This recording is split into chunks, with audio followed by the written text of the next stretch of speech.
Olá, meu nome é Beatriz Monteiro Rocha e essa é a análise da predição funcional baseada na sequência que eu recebi no início do período. Então, na prática anterior foi realizada a análise da filogenia com as sequências obtidas através do BLAST, que foi feita na primeira prática. E essa análise foi visto que a proteína estudada ela faz parte do organismo Homo sapiens e muito provavelmente ela é a enzima hexoquinase 1. A partir dessas informações foram realizadas novas buscas em outros bancos de dados para se obter a anotação funcional dessa enzima. Dentre esses bancos de dados foram buscados no BLAST, no Enzyme, no KEGG Pathway, KEGG Enzyme, no UniProt, no String e no Gene Ontology. Inicialmente foi feita uma análise do BLAST novamente, e a partir dessa análise eu pude obter algumas informações sobre o número de identificação da enzima em diversos bancos de dados, informações sobre domínios e regiões dessa enzima, e esses códigos para o banco de dados como o UniProt. E a análise do BLAST ela ofereceu também um resumo sobre a função dessa proteína. Então, a hexoquinase 1 ela é uma enzima que fosforila a glicose, transformando a glicose em glicose 6-fosfato.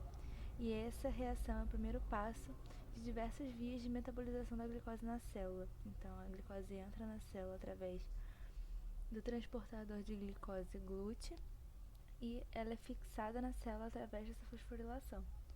E existem algumas isoformas da hexoquinase, e essas isoformas elas são obtidas através de splicing alternativo. A hexoquinase 1 ela possui um domínio de ligação à purina que realiza a associação da hexoquinase na mitocôndria, que aumenta a sua atividade. E essa associação nós vamos ver nos bancos de dados nas análises à frente. Então, indo para os bancos de dados, primeiro foi feita a análise do BLAST, utilizando a matriz Blossom 62 e o banco de dados MR. E aí foram obtidas diversas sequências e essa daqui foi a escolhida para serem obtidas as informações, que ela é hexoquinase de Homo sapiens, como foi visto na análise da árvore filogenética. E aí, com o número da referência dessa enzima, a gente pode obter essas informações aqui sobre referências de artigos e referências dos bancos de dados que eu falei anteriormente.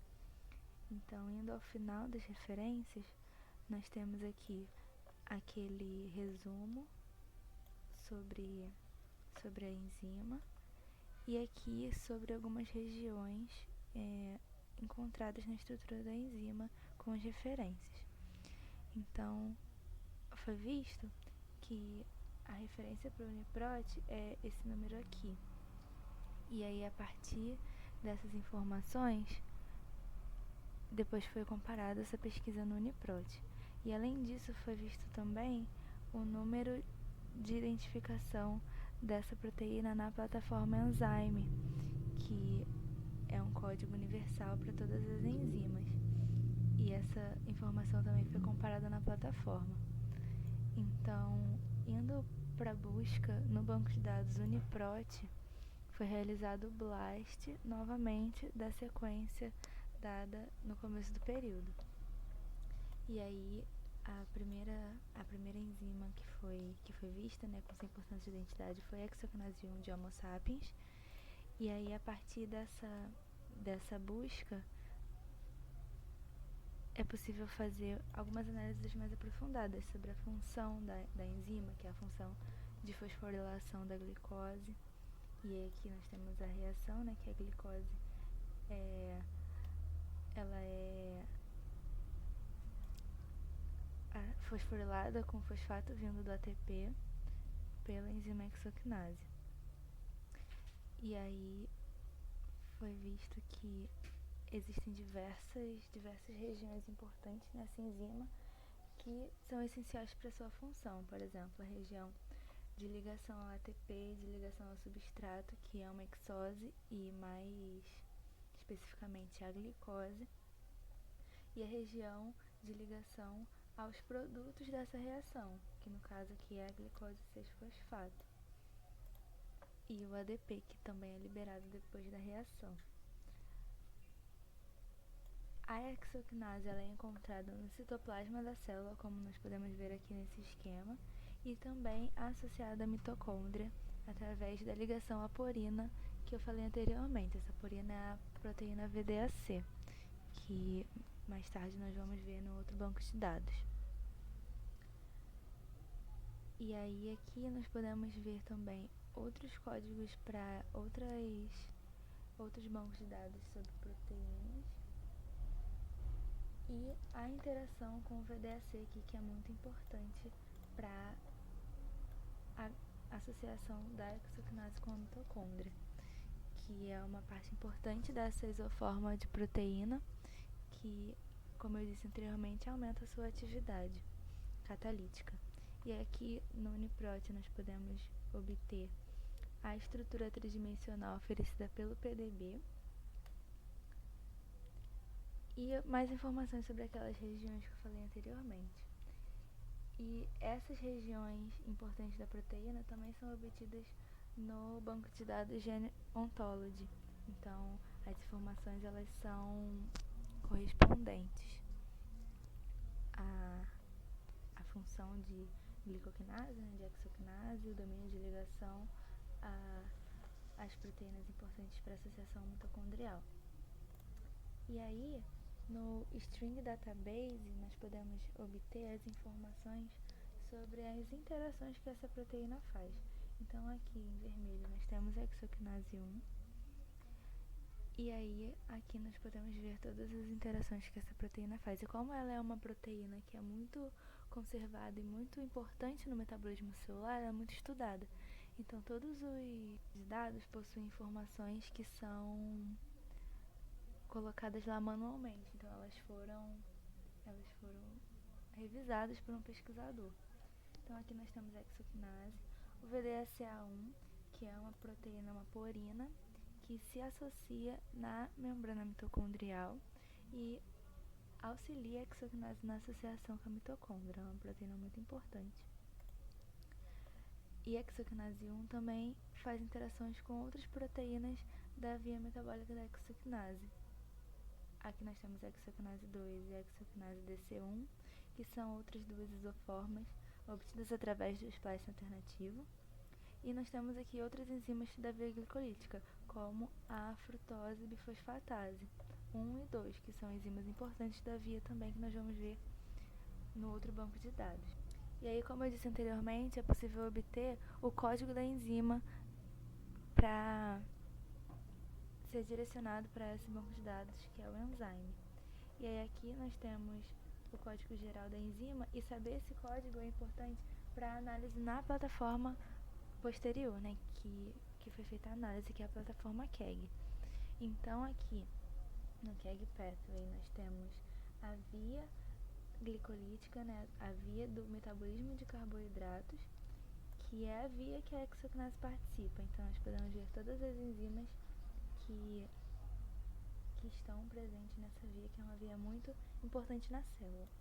E aí, selecionando apenas a via da glicólise, que é a via que, uma das vias, né, a principal, que a hexoquinase participa, nós temos aqui selecionado em rosa toda essa via, que vai da fixação da glicose na célula, transformando a glicose em glicose 6-fosfato, até a formação do piruvato para ser seguida o ciclo de Krebs ou a fermentação do piruvato.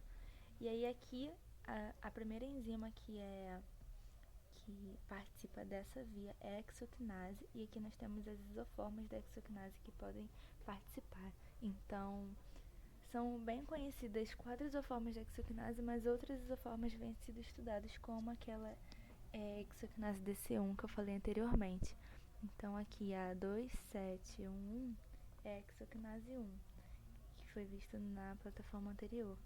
E aí, clicando nessa caixa, nós temos aqui as informações específicas sobre a hexoquinase, que são informações que foram vistas também nos bancos de dados anteriores. Então, como é uma enzima muito importante no metabolismo e também conservada entre as espécies, ela possui diversas informações importantes. Então, aqui nós temos as vias que a proteína participa. Nós temos também algumas doenças que a deficiência nessa proteína pode causar, como a deficiência, a anemia, que a hexoquinase é uma enzima que está presente em todas as células, inclusive nas hemácias. Todos os códigos das vias que essa enzima participa, os genes e as referências dos artigos que descobriram essa enzima. E também sobre a enzima em si, substratos e produtos, que todas as informações também são encontradas lá no Uniprot. Então, os bancos de dados eles estão bem relacionados entre si. Então, como conclusão, nós vimos que a enzima estudada muito provavelmente é a hexoquinase 1 e ela possui domínios que são chamados de hexoquinase 1 e 2.